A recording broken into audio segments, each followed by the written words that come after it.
Bonjour à tous. Alors on va commencer. J'espère qu'il vous reste encore un petit peu d'énergie en ce milieu d'après-midi, puisqu'on va parler de Bastion et je vais vous expliquer pourquoi vous en avez besoin. Alors tout d'abord, je vais me présenter très rapidement. Je suis chauviage depuis suffisamment d'années pour que je n'ai plus assez de doigts pour les compter, globalement. Je suis depuis 2016 responsable de l'équipe Security Tools, donc au sein de la DSI. Et l'une de nos missions, eh bien, c'est de proposer des outils de sécurité pour le reste de la boîte. Et forcément, le Bastion en fait partie. À la base, j'ai une formation plutôt sysadmin, une fibre plutôt sysadmin, mais j'aime bien le dev aussi, je fais les deux en fait, et ça tombe plutôt bien puisque de développer un Bastion, c'est un petit peu à la croisée des chemins. Alors, on va globalement parler des SSH dans cette presse. Pourquoi? Parce que SSH, globalement, c'est partout. Alors, peut-être sauf si vous faites du Windows, mais si vous faites du Linux, du BSD, si vous gérez des équipements réseau, en gros, vous allez utiliser SSH pour administrer ces équipements. D'ailleurs, même Windows le supporte aussi depuis récemment. Alors, SSH, ça marche plutôt bien, hein. On tape SSH, le nom de la machine, l'IP, on se connecte. Alors, on s'authentifie avant et on se connecte. Et on est sur la machine et puis on peut bosser. Le truc, c'est que dans le monde de l'entreprise, si on utilise SSH tout seul, il y a quelques petites problématiques qui arrivent. Notamment, il va déjà falloir choisir la bonne méthode d'authentification. Sur SSH, globalement, il y en a trois. Alors, le mot de passe, j'ai presque pas envie d'en parler, mais je vais quand même en parler. Faut pas l'utiliser, hein, globalement. Il y a pas mal de problèmes à ça. Vous les connaissez, je pense. Les mots de passe, ça peut être réutilisé à droite et à gauche sur plusieurs machines. C'est également sensible au bruit de force. Donc on peut réussir potentiellement à se connecter sur votre machine. C'est aussi sensible au phishing, hein. Le phishing, ça sert principalement à deux trucs. Voler des mots de passe et voler des numéros de carte bancaire. Globalement, il y a aussi toujours le problème de la balance de la complexité.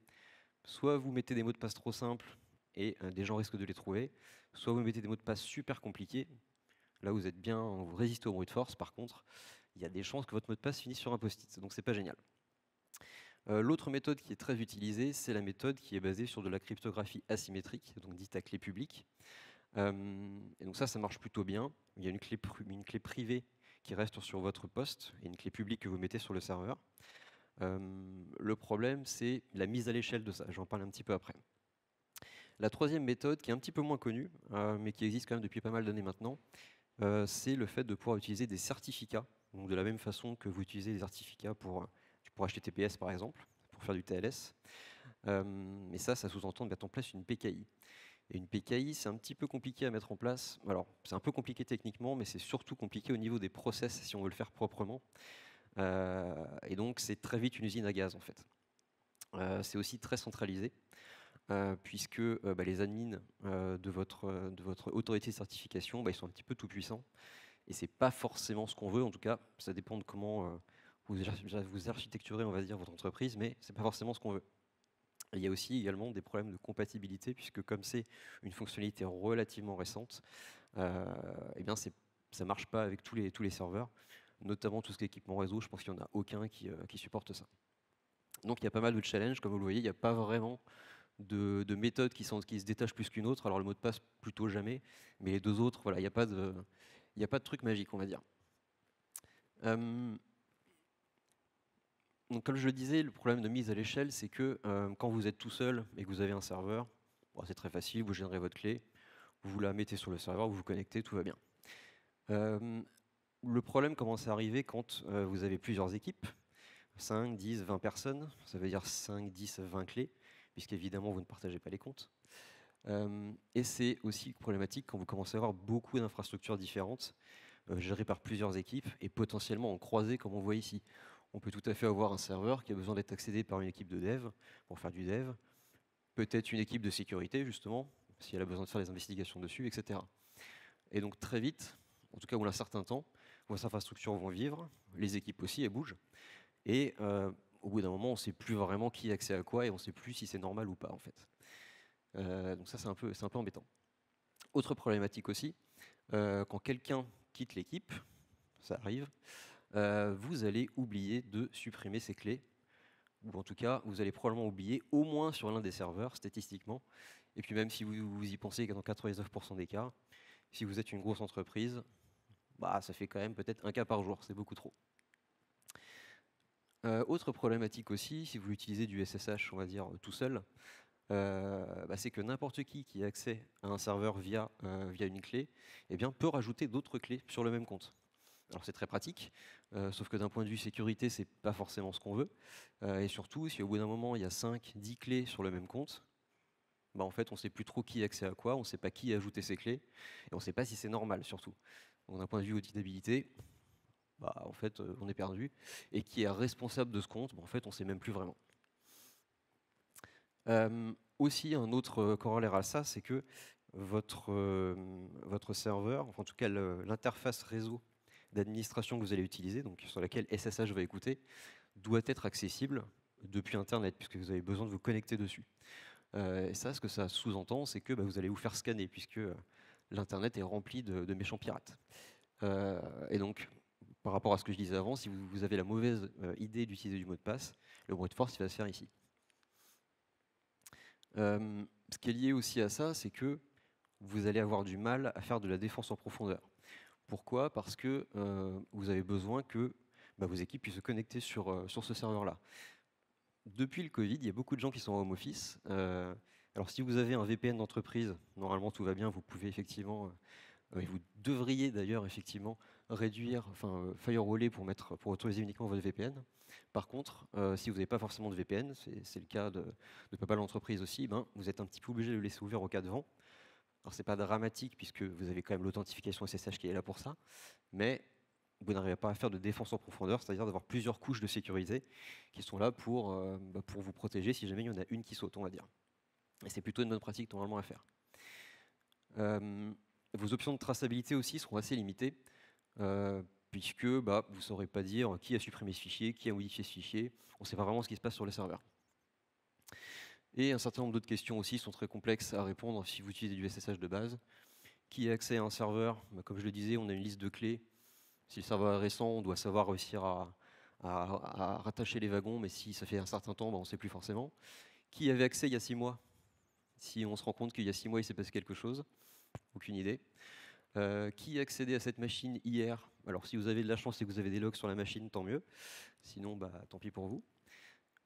Qui a ajouté une clé SSH sur le compte route du serveur? C'est quand même un accès assez important. Bah, on n'a pas l'info.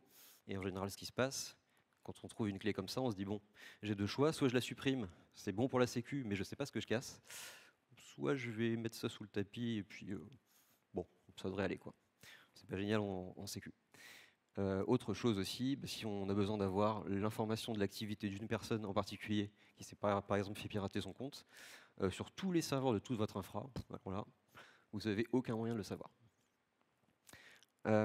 D'autres fonctionnalités dont vous pourriez avoir besoin qui ne sont pas fournies de base si vous faites du SSH en direct, c'est de pouvoir faire de la délégation d'accès.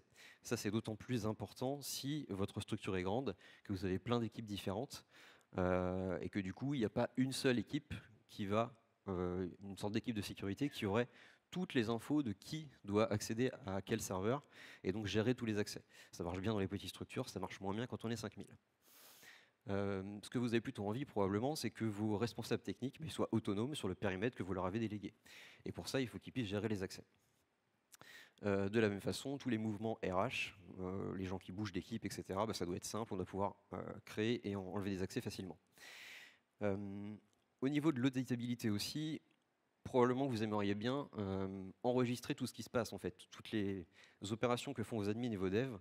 Vous avez peut-être envie de savoir ce qui se passe pour pouvoir regarder dans 6 mois, dans un an, s'il y a eu un souci, savoir ce qui s'est passé. Vous avez aussi envie de loguer tout ce qui est accès, un petit peu comme des access logs d'un serveur web. Vous avez besoin de savoir qui accédait à quel serveur à quel moment, ou qui a essayé d'accéder à un serveur, sans forcément y arriver. L'intérêt derrière, c'est de pouvoir intégrer facilement tous ces logs-là dans un SIEM, dans lequel vous allez pouvoir définir un certain nombre de scénarios pour détecter, on va dire, des comportements anormaux ou déviants. Ce qui va peut-être vous permettre d'éviter un problème de sécu avant qu'il arrive, en fait. Vous allez pouvoir voir les signaux faibles. L'idée aussi, c'est d'avoir un petit peu plus de sécu que le SSH de base. Mais ce qu'on veut aussi, c'est garder l'expérience de base SSH, parce que tout le monde est habitué à ça. Ça marche très bien, et donc on n'a pas forcément envie de modifier cette expérience-là. Le but aussi, si on rajoute un composant qui serait par exemple un bastion, bon, vous avez vu le titre de la conf, ce bastion-là doit être le plus résilient possible. Pourquoi? Parce que ce bastion est utilisé pour administrer votre infrastructure, et donc s'il y a un souci sur votre infra, que vous avez besoin d'intervenir, eh ben, si le bastion est cassé, c'est un petit peu un problème. Donc il doit être hyper résilient, ça doit être quasiment la brique la plus résiliente. Donc c'est pas plus mal si on peut éviter d'utiliser des briques autour et que le bastion soit le plus autonome possible en fait. Alors là du coup je vais vous parler un petit peu d'un bastion particulier qui s'appelle The Bastion, donc qui est un projet qu'on a mis open source depuis à peu près 2 ans et qu'on utilise depuis 15 ans je pense. Alors il a beaucoup changé depuis évidemment. Comment ça se passe, à quoi ça ressemble? Et ben en fait on va venir rajouter tout simplement une brique ici au milieu, donc le bastion, entre notre admin et le serveur sur lequel il doit se connecter. Donc ça ne sera effectivement pas une connexion directe. On utilise, si vous vous souvenez du slide de l'authentification, on utilise la deuxième méthode, donc la méthode à clé publique et clé privée.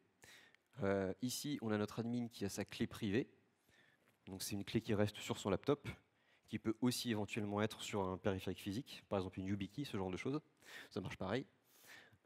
Et donc il va pouvoir se connecter sur le bastion en utilisant sa clé privée.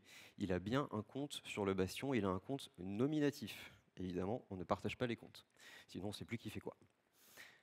Le bastion ayant sur son compte la clé publique qui correspond à sa clé privée, le bastion va pouvoir authentifier la personne. Donc à cette étape-là, le bastion valide que la personne qui lui parle est bien John Admin. Vient ensuite la phase d'autorisation, où le bastion va vérifier si John Admin a bien le droit ou pas de se connecter au serveur auquel il souhaite se connecter. Ici, le serveur 42 dans mon exemple. Alors évidemment, si la réponse est non, ça s'arrête là, plutôt facile. Si la réponse est oui, eh bien, on va avoir une deuxième connexion SSH qui va se lancer. Et ça, c'est un fonctionnement assez spécifique de The Bastion, pour le coup. On a bien une première connexion ici entre John Admin et le bastion. Et on a une deuxième connexion qui va se faire. Et donc, c'est le bastion qui va se connecter à serveur 42 pour le compte de John Admin. Mais ici, ce qu'il faut bien comprendre, c'est qu'on a un autre couple de clés, ici, donc clé privée, clé publique, qui est complètement différent de ce couple-là. La clé privée qui est là, on ne peut pas la sortir du bastion. En tout cas, John Admin ne veut pas la sortir du bastion. Il peut l'utiliser via le bastion, mais il ne peut pas la sortir. Donc en fait, il est obligé de passer par le bastion. Le serveur 42, lui, ne sait pas qui est John Admin. Il n'a pas besoin de le savoir. Le serveur 42, en fait, il fait confiance au bastion. Donc ça rajoute en fait un niveau d'indirection qui va simplifier beaucoup de choses et qui va répondre à pas mal de problématiques dont j'ai parlé au début. Donc je reparle de la deuxième connexion. Donc elle s'établit effectivement, donc échange de clés, tout va bien. Et là, il va se passer un petit peu de magie au niveau du bastion, puisque une fois que ces deux connexions-là sont établies, eh bien, ce qui va se passer en fait, c'est que le bastion va les fusionner d'une certaine façon, pour que John Admin ait l'impression d'être connecté directement à serveur 42. En fait, ça va être transparent pour lui, donc on ne change pas effectivement son expérience SSH. Par contre, en fait, ce n'est pas du tout le cas. Il y a bien deux connexions complètement distinctes. Et ça permet de faire beaucoup de choses. Ça permet notamment ici d'avoir un petit module qui s'appelle TTYREC, alors qui, pour la petite histoire, est dérivé d'un binaire qui s'appelle script, qui existe depuis les années 80, je pense, et qui était utilisé pour enregistrer les sessions NetHack, pour les plus jeunes d'entre vous, à qui ça parle. TTYREC, c'est la même chose, mais ça rajoute en fait la notion de timing. Donc en fait, ce qui va se passer, c'est que ça va enregistrer vraiment toute la session console, SSH du coup, et donc on va voir toutes les commandes que tape John Admin. Alors on va pas voir les mots de passe qu'il tape évidemment, on va voir uniquement ce qui s'affiche vraiment sur sa console. On ne capture pas ce qu'il tape au clavier. Donc ça c'est très intéressant.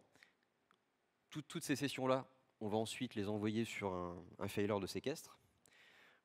On espère qu'on n'en aura jamais besoin, mais s'il y a un incident de sécu, sur serveur 42 par exemple, et qu'on suspecte que John Admin soit s'est fait pirater son compte, soit il a eu une mauvaise idée de faire des mauvaises choses sur serveur 42, on va pouvoir regarder ce qu'il a fait en fait. On envoie également les logs d'accès, qui sont des logs un peu plus classiques texte, parsables on va dire par un SIEM, donc sur un SIEM, ce qui va permettre du coup de monitorer toutes les demandes d'accès et détecter, on va dire, les comportements effectivement anormaux, ou en tout cas les choses qu'on souhaite détecter. Donc ça, c'est un fonctionnement assez spécifique, et on va voir du coup qu'est-ce que ça nous permet de faire. Alors, il y a des avantages, il y a aussi quelques inconvénients, hein, il n'y a pas de brique magique, je ne vais pas vous mentir. Alors c'est pas exhaustif non plus. L'un des principaux avantages qu'il faut aussi voir, c'est que on n'a rien de spécial installé sur Serveur 42. Ce que ça veut dire, c'est que vous n'avez pas de problème de compatibilité en fait. Serveur 42, ça peut tout à fait être un switch Cisco, qui ne sait pas du tout ce que c'est que le Bastion, sur lequel vous ne pouvez pas du tout non plus installer le logiciel. Il sait juste faire du SSH, et en fait, dans ce modèle-là, ça suffit tout à fait. Donc c'est du coup très compatible. On enregistre donc la session interactive, comme je le disais, avec TTYREC. On a aussi, à un seul endroit, la gestion d'accès. Donc ça va pas mal simplifier tout ce qui est gestion et revue d'accès, puisqu'effectivement tout se fait via le Bastion. Et je vais détailler un petit peu après quelques mécanismes qui permettent de faire ça. Au niveau de traçabilité, pareil.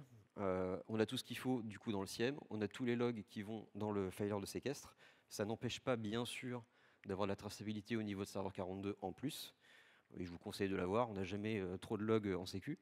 Mais on va dire que le Bastion vous permet d'avoir un minimum garanti qui ne nécessite pas de travail particulier de la part des équipes. Ce qu'il vaut mieux avoir, c'est que derrière, si vous mettez en place ce type de Bastion, si vous avez des dizaines et dizaines d'équipes qui ont des serveurs différents, qui utilisent des outils différents, des OS différents, etc., c'est pas toujours facile de leur demander de mettre en place du log, tel type de log, etc., même s'il faut le faire au maximum.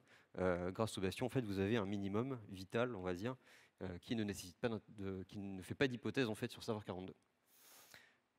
Quelques petits inconvénients qu'il faut quand même avoir en tête. Le Bastion, du coup, forcément, si on l'utilise pour toutes les sessions SSH, bah, ça peut devenir un SPOF. Alors, bah, la solution pour ça, assez classique, on va éviter de mettre en place un bastion, on va mettre en place des bastions, voire même des clusters de bastions. On peut tout à fait, c'est ce qu'on fait nous en l'occurrence, avoir plusieurs clusters différents, avec plusieurs instances de bastions dedans, des clusters étant séparés, soit par différents usages, on va dire, ou par ségrégation réseau, ou comme vous voulez.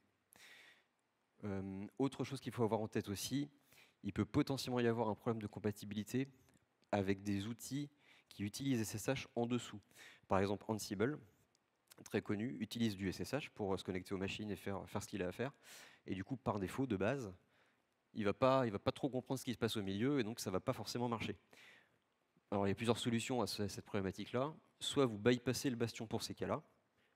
Ça, c'est un compromis à avoir, c'est un choix de sécu.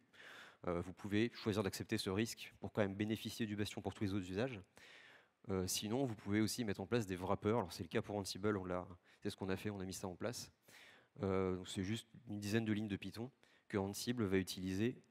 Au lieu d'appeler le binaire SSH, il va appeler ce wrapper qui va faire la tambouille qui va bien pour qu'en fait, ça utilise bien le bastion.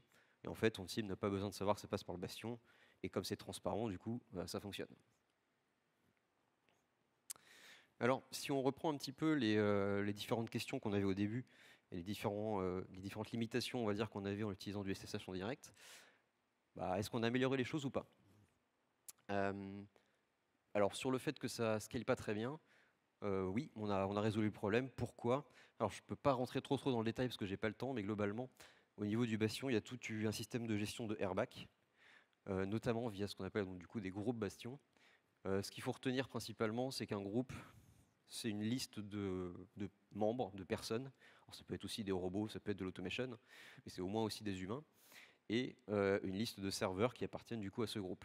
Un groupe a aussi au moins une biclé, donc une clé publique et une clé privée.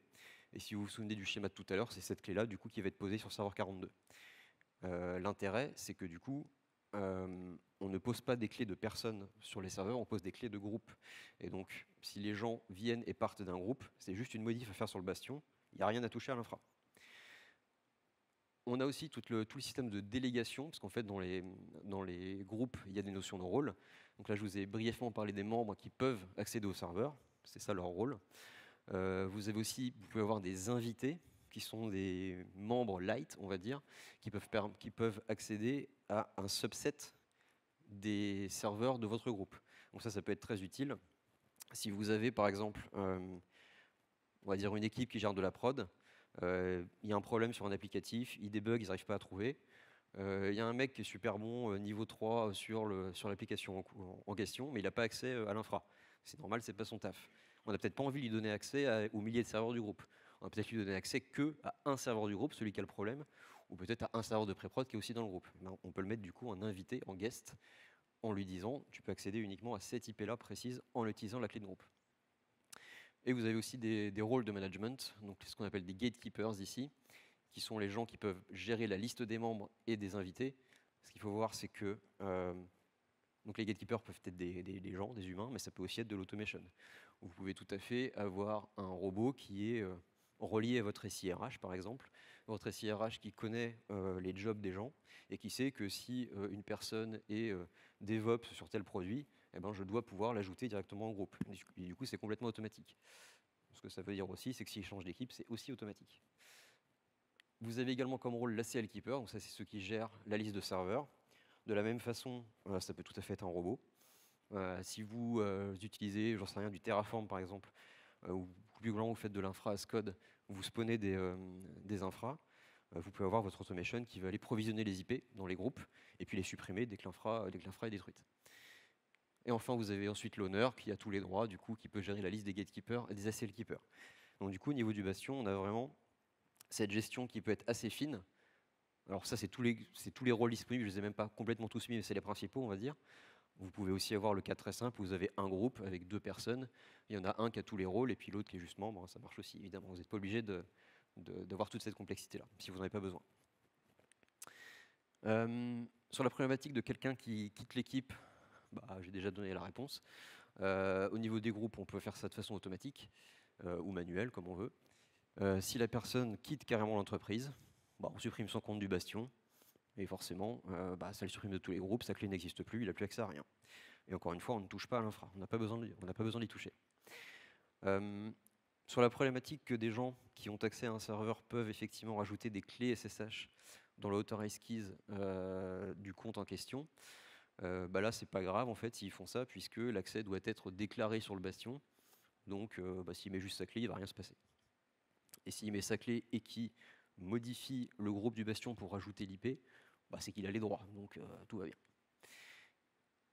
Sur la problématique de vous devez avoir votre SSH qui est accessible depuis Internet, alors sauf si vous mettez en place du VPN entre votre office et votre infra évidemment, bah là vous n'avez pas besoin de le faire, puisque le bastion peut tout à fait avoir 2 pattes en fait, deux cartes réseau différentes.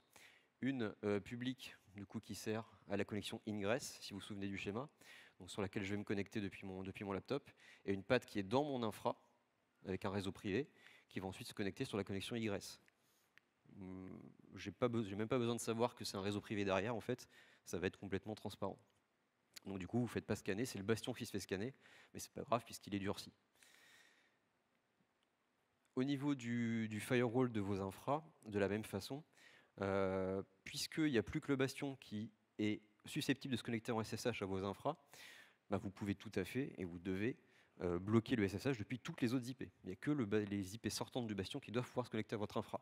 De cette façon, bah, votre infra elle est peinard, et même s'il y a une 0D par exemple sur SSH, c'est pas grave pour votre infra, c'est peut-être un peu grave pour le bastion, mais ça fait quand même beaucoup moins de machines à patcher dans l'urgence. Au niveau de la traçabilité, ben on l'a dit, effectivement, les bastions ont tous les logs.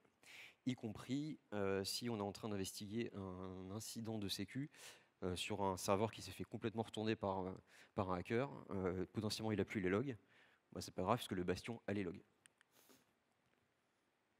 Au niveau des petites questions qu'on avait tout à l'heure, qui peut accéder au serveur backup 8 ? Bah, le bastion a l'info, c'est son taf, donc on lui demande la liste des membres du groupe et c'est terminé. La même question, mais il y a 6 mois, bah pareil, il a l'info, sachant que tous les changements dans les groupes sont évidemment logués aussi. Qui a accédé à tel serveur hier ? Bah, le bastion a les logs, votre SIEM aussi. Qui a ajouté la clé SSH root sur tel serveur ? Bah, c'est là où on va sortir le TTYREC. On va regarder la date potentiellement de modification, ça va nous donner une fenêtre temporelle sur laquelle il va falloir regarder la télé du bastion, donc regarder les TTYREC en fait. Alors, on n'est pas obligé de regarder ça à vitesse normale, on peut faire fast forward, heureusement. On peut aussi chercher des chaînes de texte, donc ça va assez vite. Et pour avoir l'information sur l'activité d'un des utilisateurs, ben, comme vous avez envoyé tous vos logs sur votre SIEM ou sur n'importe quel flux de log, ben, vous pouvez tout simplement requêter ça, du grep, du lucene, vous faites ce que vous voulez, ça fonctionne. Voilà en gros, alors il y a plein de choses, dont j'ai pas le temps de parler malheureusement, et c'est même pas exhaustif, mais juste pour vous donner un petit peu quelques ouvertures sur d'autres fonctionnalités aussi qu'on a. Un truc dont j'ai pas eu tout parlé, c'est l'intrication, pas quantique du tout, hein. L'intrication entre le logiciel du Bastion et le système, enfin l'OS sur lequel il est installé. Ça fait écho un petit peu à la partie sysadmin-dev dont je parlais tout au début. Le code est fait de telle façon que même s'il y a un bug dans le logiciel du Bastion, s'il y a, parce que ça peut arriver à tout le monde, un bug logique, on va dire, dans le code, dans la plupart des cas, ça ne va pas être grave parce que l'OS va nous sauver, en fait. En gros, un compte sur le Bastion, c'est un compte système Linux. Un groupe sur le Bastion, c'est un groupe système Linux. Et sur le file system, il y a tous les droits qui vont bien, qui font que ça vient venir en garantie supplémentaire, on va dire, par rapport à la logique du code. C'est un petit peu la défense en profondeur dont on parlait tout à l'heure. On supporte aussi de la 2FA, donc mot de passe, TOTP notamment. Ça vous permet d'avoir de la 2FA sur des environnements potentiellement sur lesquels vous ne pouvez pas l'avoir. Encore une fois, les équipements réseau par exemple. On supporte aussi le Personal Identity Verification, c'est une norme, on va dire, sur des devices physiques, type YubiKey par exemple, qui permettent d'avoir des clés dans les YubiKey pour le coup, et pas sur le PC. Il y a aussi un proxy HTTPS qui fonctionne sur le même système de double connexion. Donc c'est un proxy un petit peu particulier du coup. L'intérêt c'est que on n'a pas besoin de connaître, sur du basic code par exemple en ingress, on n'a pas besoin de connaître ce mot de passe là en ingress, c'est un autre mot de passe. De la même façon, c'est beaucoup utilisé pour des équipements réseau chez nous, parce qu'on commence à avoir des API REST maintenant sur les équipements réseau. Et tant mieux. Mais du coup, il y a pas mal de cas, c'est du basic code. On n'a pas envie que ce mot de passe basic code traîne à droite à gauche. Il est que sur le Bastion. Et tous les autres systèmes qui doivent interagir avec les équipements réseau, ils ont un compte sur le Bastion avec leur propre mot de passe. Donc ça permet aussi de beaucoup segmenter. On a aussi un plugin de base de données, donc qui permet en fait via le Bastion de se connecter à des bases MySQL, Postgres et Mongo. De la même façon sans connaître le mot de passe en fait. Le bonus aussi, c'est qu'on a du coup l'enregistrement TinyURL des sessions. Donc s'il y a quelqu'un qui sort l'entièreté de la base client, on saura à qui. Voilà globalement. Alors c'est du coup dispo sur GitHub depuis maintenant un petit peu plus de 2 ans. Alors, le QR code, je ne sais pas si vous allez réussir peut-être le premier rang va réussir. Bon, de toute façon, c'est sur le GitHub d'OVH. Si vous êtes un petit peu curieux et que vous voulez tester rapidement, vous pouvez avoir votre premier Bastion qui tourne en 4 commandes. Alors pas besoin de les recopier, hein, c'est évidemment sur le GitHub, il y a toute la doc qu'il faut. Et voilà, j'espère que vous allez... n'hésitez pas à tester. J'espère que je vous ai convaincu que vous avez besoin d'avoir un Bastion. Alors si vous utilisez le nôtre, tant mieux. Vous pouvez aussi en utiliser un autre, c'est pas grave. Moi ce que je veux, c'est que vous utilisez un Bastion. Le nôtre si vous voulez, mais surtout, pitié, utilisez un Bastion.